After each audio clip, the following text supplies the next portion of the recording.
Warga Kabupaten Jepara digegerkan dengan kabar meninggalnya seorang asisten rumah tangga di rumah majikannya.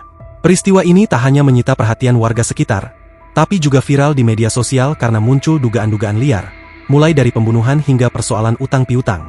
ART tersebut bernama Hauriah, 54, warga Desa Kerso, Kecamatan Kedung, Jepara.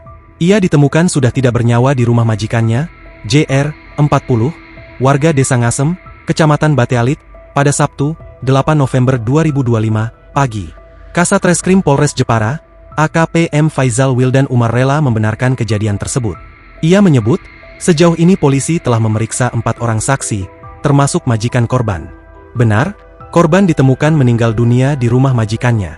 Namun, pihak keluarga belum melapor kepada kami, kata AKP Wildan kepada Tribun Jateng, Kamis, 13 November 2025. Ia menjelaskan dari keterangan saksi, pagi itu sekitar pukul 5.30 waktu Indonesia Barat, korban sempat terlihat berjalan menuju kamar mandi.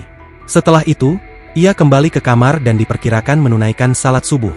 Tak lama kemudian, sekitar pukul 6 waktu Indonesia Barat, anak majikan yang tidur bersama korban mendapati sang ART dalam posisi duduk bersandar di depan lemari, dengan wajah tertutup rambut dan tampak pucat. Saksi lalu memanggil JR dan saat diperiksa, Hauriah sudah tak bernyawa. Warga kemudian melapor ke ketua RT setempat. Korban diketahui baru bekerja sekitar 2 minggu di rumah JR. Ia biasa tidur bersama anak-anak majikannya, jelasnya. Dari hasil pemeriksaan Dr. Haris Takwa dari Puskesmas Batealit, tidak ditemukan adanya tanda-tanda kekerasan di tubuh korban. Hanya terdapat lebam mayat di wajah, dan diperkirakan sudah meninggal 2 jam sebelum ditemukan, ungkapnya. Download Tribun X sekarang, menghadirkan lokal menjadi Indonesia.